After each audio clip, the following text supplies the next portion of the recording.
Құрметті студенттер мен оқытушылар, бүгінгі дәрісімізде біз физиканың ең іргелі және қызықты салаларының бірі магнит өрісі мен электромагниттік құбылыстарды қарастырамыз. Бұл тақырыптар біздің күнделікті өміріміздегі көптеген технологиялардың негізі болып табылады. Біз магнит өрісінің табиғатын, оның заттағы көріністерін, электромагниттік индукция құбылысын, Максвелл теңдеулерінің маңыздылығын және электромагниттік тербелістердің қалай пайда болатынын егжей-тегжейлі талдаймыз. Бұл білімдер сіздерге электромагнетизмнің күрделі әлемін тереңірек түсінуге көмектеседі деп сенемін. Бүгінгі дәрісіміздің негізгі мақсаты магнит өрісінің физикалық табиғатын, оның негізгі сипаттамаларын және оны сипаттайтын заңдылықтарды терең түсіну.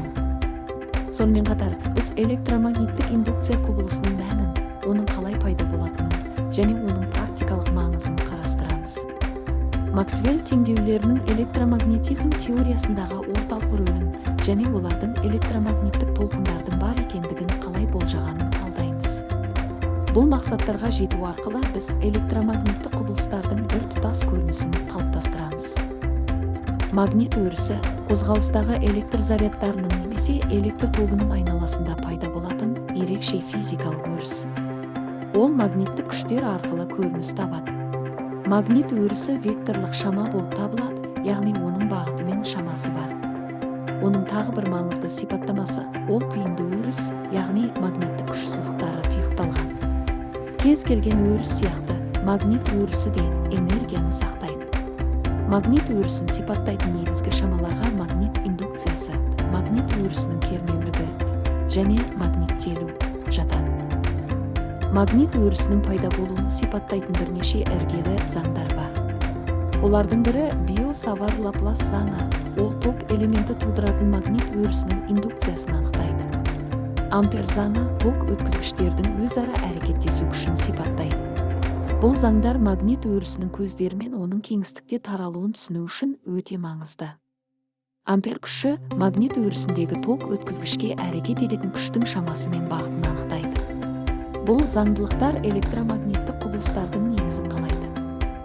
Магнит өрісі кез келген физикалық өріс сияқты энергияға ие. Бұл энергия өрістің кеңістіктегі таралуымен байланысты.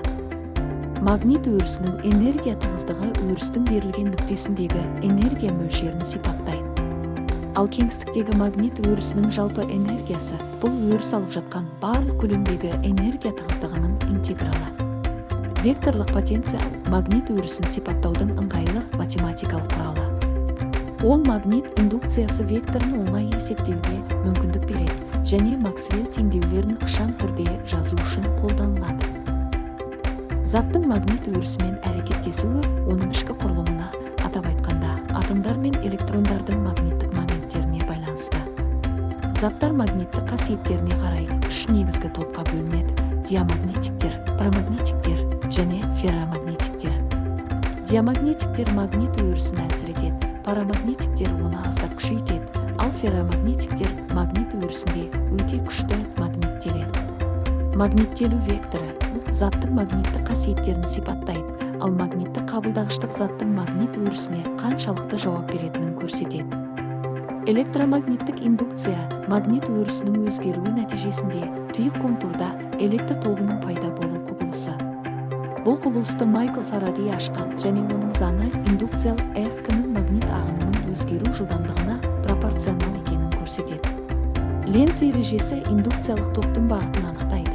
Ол өзін тудырған магнит ағынының өзгеруіне қарсы әрекет етеді. Электромагниттік индукция принципі электр генераторларының, трансформаторлардың және көптеген басқа электр құрылғыларының жұмыс істеу негізі болып табылады. Магнит өрісінің уақыт бойынша өзгеруі құйынды электр өрісін тудырады. Бұл құбылыс Фарадейдің электромагниттік индукция заңының дифференциалдық түрімен сипатталады. Бұл теңдеу айнымалы магнит өрісінің электр өрісіне қалай түрленетінін көрсететін механизмді сипаттайды. Бұл өріс индукциялық электр өрісі деп аталады және ол потенциалды емес, яғни оның күш сызықтары тұйықталған. Энергияның бір түрден екіншісіне ауысуы электромагниттік энергия алмасуын сипаттайды. Бұл электромагниттік толқындардың таралуының негізі. Джеймс Клерк Максвелл электр және магнит өрістерінің барлық заңдарын біріктіріп, электродинамиканың іргетасын қалады. Оның 4 теңдеуі электромагниттік құбылыстарды толық сипаттайды. Оларға Гаусс заңы, электр өрісі үшін магнит өрісі үшін Гаусс заңы, Фарадейдің индукция заңы және Ампер-Максвелл заңы кіреді.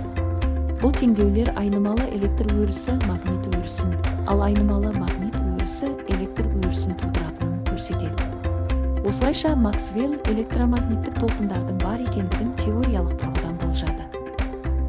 Электромагниттік тербелістер электр және магнит өрістері арасындағы энергия алмасу процесі. Бұл тербелістер тербелмелі контурларда пайда болады және олардың жиілігі контурдың параметрлеріне байланысты. Максвелл теңдеулерінен электромагниттік толқындардың таралу теңдеуі шығады. Бұл теңдеу толқынның таралу жылдамдығын анықтайды. Ол вакуумда жарық жылдамдығына тең. Бұл нәтиже жарықтың электромагниттік толқын екендігін дәлелдеп, электромагнетизм мен оптиканы біріктірді. Бүгінгі дәрісімізде біз магнит өрісінің табиғатынан бастап электромагниттік индукцияға, Максвелл теңдеулеріне және электромагниттік тербелістер мен толқындарға дейінгі электромагнетизмнің негізгі ұғымдарын қарастырдық. Бұл іргелі қағидалар радио, байланыс, медицина және ғарыш технологиялары сияқты көптеген заманауи технологиялардың негізі болып табылады. Электр және магнит өрістерінің өзара байланысы біздің әлемді қалай түсінетінімізді және оны қалай пайдаланатынымызды түбегейлі өзгертті. Бұл білімдер сіздердің болашақ зерттеулеріңіз бен кәсіби қызметтеріңізде пайдалы болады деп сенемін.